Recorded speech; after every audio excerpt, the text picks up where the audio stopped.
পৃথিবীর বুকে এখনও যে অনেক রহস্যময় এবং অদ্ভুত জায়গা রয়েছে তার নতুন করে বলার অপেক্ষা রাখে না। তেমনি আজব বা রহস্যময় একটি জায়গার নাম সুকাত্রা দ্বীপ। এখানে তেমন কোনো আজব ঘটনা এখন পর্যন্ত ঘটেনি, তবে দ্বীপটি নিজেই যেন অপার্থিব রহস্যে ভরপুর। এখানকার জীবজগৎ, প্রাণীকুল কোনো কিছুর সাথেই পৃথিবীর অন্য কোনো স্থানের কোনো মিল নেই। যেমন অদ্ভুত দর্শনের গাছপালা এখানে, তেমনি অদ্ভুত এখানকার পশু পাখি। এখানকার সবকিছু এত অদ্ভুত দর্শনের যে এই দ্বীপকে ভিন গ্রহের কোনো জায়গা বললে মোটেই ভুল হবে না। আরব সাগরের মাঝে এমনই এক দ্বীপ রয়েছে যেখানে এলিয়েনদের দেখা না মিললেও ভৌগোলিক পরিবেশ এবং গাছপালার ভিন্নতার কারণে একে এলিয়েন দ্বীপ বলা হয়। অদ্ভুত এবং অপার্থিব সুকাত্রা দ্বীপের বিস্তারিত জানবেন আদ্যপান্তর এই পর্বে।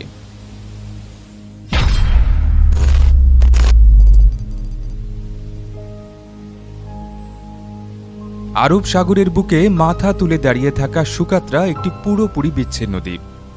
যদিও সুকাত্রাকে একটি দ্বীপ বললে ভুল হবে, কারণ এটি গোয়ার্ডফুই চ্যানেল এবং আরব সাগরের মধ্যে অবস্থিত একটি দ্বীপপুঞ্জ, যা মোট 4টি দ্বীপের সমন্বয়ে গঠিত। এগুলোর মধ্যে সুকাত্রাই সবচেয়ে বড় এবং এটি মোট স্থলভাগের 95% দখলে রেখেছে। দ্বীপটি হর্ন অফ আফ্রিকা থেকে প্রায় 240 কিলোমিটার পূবে আর আরব উপদ্বীপের 380 কিলোমিটার দক্ষিণে অবস্থিত। 3796 বর্গ কিলোমিটার আয়তন বিশিষ্ট সুকাত্রা দ্বীপের দৈর্ঘ্য 132 কিলোমিটার আর প্রস্থ প্রায় 50 কিলোমিটার। মজার ব্যাপার হলো, রাজনৈতিকভাবে দ্বীপটি ইয়েমেনের অংশ, কিন্তু সুকাত্রা সহ অন্য দ্বীপগুলো ভৌগোলিকভাবে আফ্রিকা মহাদেশের অংশ, যে কারণে ইয়েমেন দেশটি দুটি মহাদেশের মধ্যে অবস্থিত একটি দেশ হিসেবে গণ্য হয়। 2008 সালে ইউনেস্কো ওয়ার্ল্ড হেরিটেজ হিসেবে ঘোষণা করে সুকাত্রা দ্বীপকে। আগে বলেছি, এটি পৃথিবীর অন্যতম বিচ্ছিন্ন একটি দ্বীপপুঞ্জ। এই দ্বীপপুঞ্জ একসময় গন্ডোয়ানা নামে একটি সুপার কন্টিনেন্টের অংশ ছিল। মায়োসিন যুগে, অর্থাৎ বেশ কয়েক লাখ বছর আগে, এটি গন্ডোয়ানা থেকে বিচ্ছিন্ন হয়ে যায় এবং তারপর থেকে এখন পর্যন্ত একটি বিচ্ছিন্ন দ্বীপপুঞ্জ হিসেবেই দাঁড়িয়ে আছে। 4টি দ্বীপের সবচেয়ে বড়টি হল সুকাত্রা, বাকি 3টি হল আবদাল কুরি, সামহা এবং দারসা। এই দ্বীপগুলো ছাড়াও সমুদ্রের বুকে মাথা তুলে রাখা কিছু ছোট ছোট পাথুরে ভূমি আছে, যেগুলো মূলত সামুদ্রিক পাখিদের বাসস্থান হিসেবে ব্যবহৃত হয়। কয়েকটি প্রধান সামুদ্রিক বাণিজ্য রুটের পাশে অবস্থিত হওয়ায় এই দ্বীপপুঞ্জটি ভৌগোলিকভাবে বেশ গুরুত্বপূর্ণ, যে কারণে 2004 সালের আগ পর্যন্ত এটি ইয়েমেনের এডেন প্রদেশের নিয়ন্ত্রণে ছিল। এরপরে এটি দেশটির হাদ্রামাউত প্রদেশের অন্তর্ভুক্ত হয়। সবশেষ 2013 সালে সুকাত্রাকে একটি প্রদেশ হিসেবে ঘোষণা করে ইয়েমেন। সুকাত্রার রাজধানীর নাম হাদিবু, এটিই এখানকার সবচেয়ে বড় শহর। বর্তমানে এই দ্বীপে প্রায় 60,000 মানুষের বাস রয়েছে। সুকাত্রা দ্বীপটির নামকরণ নিয়ে কিছুটা দ্বিমত রয়েছে। গবেষকদের মতে সুকাত্রা নামটির উৎপত্তি গ্রিক শব্দ থেকে, যা একটি প্রাচীন আরবি ভাষা থেকে উদ্ভূত হয়েছে। 1000 খ্রিস্টপূর্বাব্দ থেকে 6ষ্ঠ খ্রিস্টাব্দের মধ্যে ইয়েমেনের কিছু উপজাতির মধ্যে প্রচলিত প্রাচীন দক্ষিণ আরবীয় ভাষা থেকে এসেছে এই নামটি। তবে অনেকেই মনে করেন এটি গ্রিক শব্দ নয়, বরং সংস্কৃত শব্দ সুখাদ্রা থেকে এর উৎপত্তি, যার অর্থ সুখ প্রদানকারক। প্রত্নতাত্ত্বিক অনুসন্ধানে জানা যায়, প্রাচীনকালের সুকাত্রা দ্বীপে ওল্ড ওয়ান লিথিক সাংস্কৃতিক মানুষের বাস ছিল। 2008 সালে প্রত্নতাত্ত্বিকরা হাদিবু শহরের কাছে এমন কিছু পাথরের হাতিয়ার খুঁজে পান, যা 26 লাখ থেকে 17 লাখ বছর আগে পালিওলিথিক যুগের প্রাগৈতিহাসিক মানুষরা ব্যবহার করত। এরপর খ্রিস্টীয় প্রথম শতকে যে গ্রিকদের পদচারণা হয়েছিল এই সুকাত্রা দ্বীপমালায়, তা জানা যায় গ্রিকদের এরিথ্রিয়ান সাগরে নৌ চালানোর বিষয়ে লেখা একটি বই থেকে। তবে সাম্প্রতিক সময়ে এখানে খুঁজে পাওয়া একটি কাঠের খণ্ডে পালমিরীয় ভাষায় লেখা কিছু তথ্য থেকে জানা যায়, 3য় শতকের দিকে এই দ্বীপটি প্রাচীন যুগের ব্যবসা বাণিজ্যের অন্যতম কেন্দ্র ছিল। 2001 সালে বেলজিয়ামের একদল স্পেলিওলজিস্ট বা প্রাচীন গুহা বিশেষজ্ঞ সুকাত্রা দ্বীপের একটি গুহা থেকে বেশ কিছু পাথরের ফলক, চিত্রকর্ম এবং প্রত্নতাত্ত্বিক বস্তু খুঁজে পান। পরে গবেষকরা জানান, সেগুলো প্রথম খ্রিস্টপূর্বাব্দ থেকে 6ষ্ঠ শতাব্দীর মধ্যবর্তী সময়ে আরব সাগর পাড়ি দেয়া জাহাজের নাবিক যারা এই দ্বীপে অবতরণ করেছিলেন, তারাই এগুলো ফেলে গিয়েছিলেন। শুনলে অবাক হতে পারেন, প্রস্তরখণ্ডে পাওয়া লেখাগুলোর ভেতরে বেশিরভাগই ভারতীয় ব্রাহ্ম লিপিতে রচিত। তবে দক্ষিণ আরবীয়, ইথিওপিক, গ্রিক, পালমিরীয় এবং ব্যাকট্রিয়ান লিপিও রয়েছে এগুলোর মধ্যে।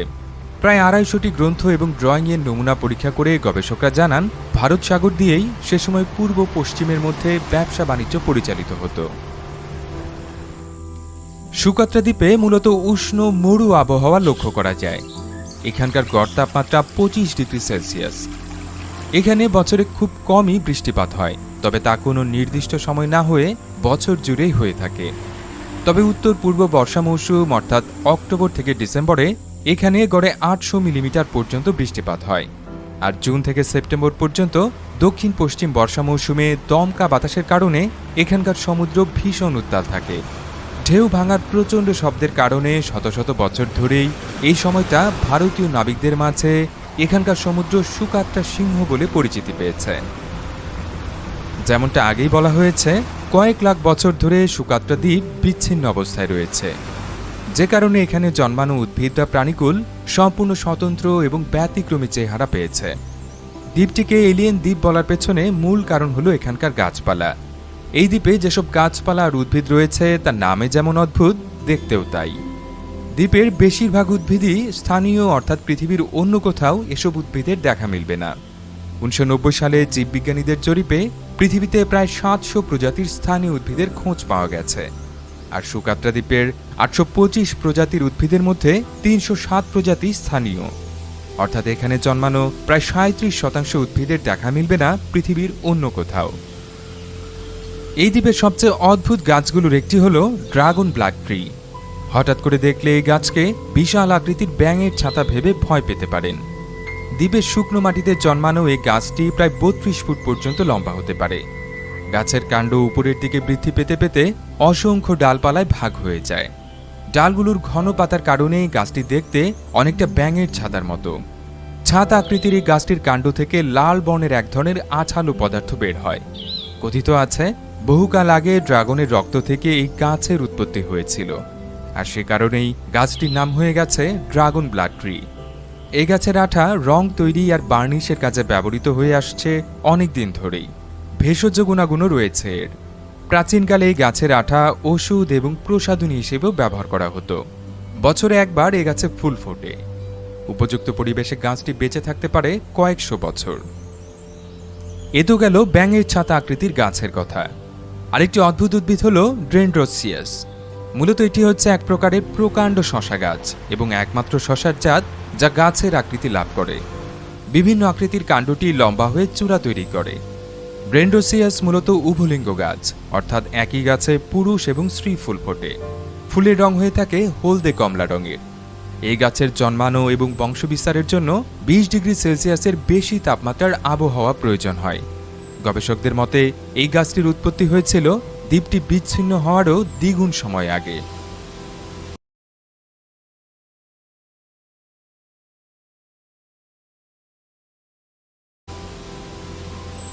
এ দুটি ছাড়াও এখানে দেখা মিলবে সুকাত্রা পোমেগ্রানেট নামে এক প্রকার ফুলের উদ্ভিদের।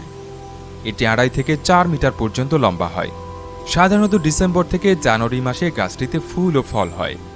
ফুলগুলো গোলাপি বা লালের কাছাকাছি রঙের হয়, আর ফলগুলো হয় অপেক্ষাকৃত ছোট আকৃতির। পাকলে তা হলদে সবুজ রং ধারণ করে। এই ফল মূলত ক্ষতের চিকিৎসায় ব্যবহার করা হয়। তবে গাছের কাঠ খুব শক্ত হয় এবং ছোটখাটো আসবাবপত্র তৈরিতে ব্যবহার হয়ে আসছে অনেকদিন ধরেই।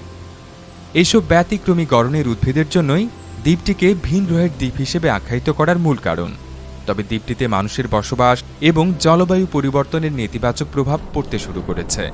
এই ধারা চলতে থাকলে অচিরে অনেক উদ্ভিদ বিলুপ্ত হয়ে যাওয়ার আশঙ্কা করছেন গবেষকরা।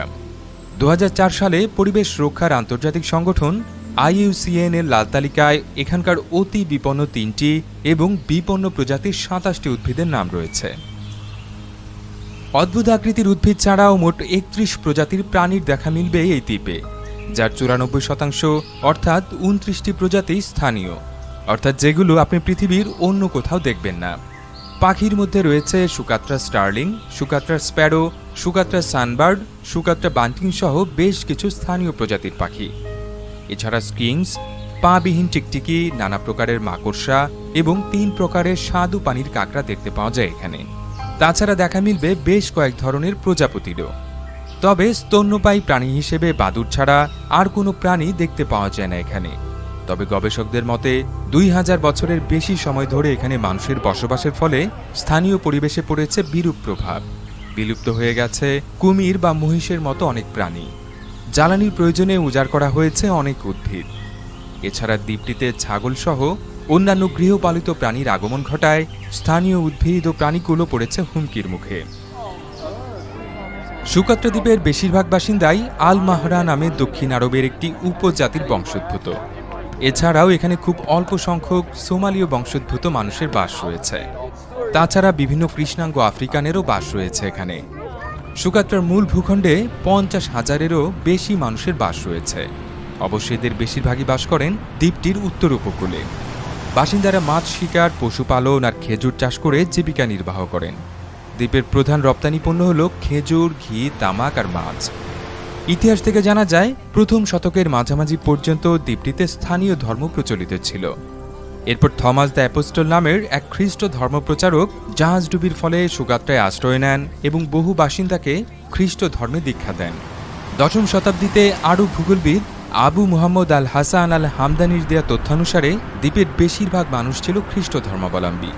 এমনকি দ্য ট্রাভেলস অব মার্কোপোলো বইতেও সুকাত্রা দ্বীপের উল্লেখ রয়েছে।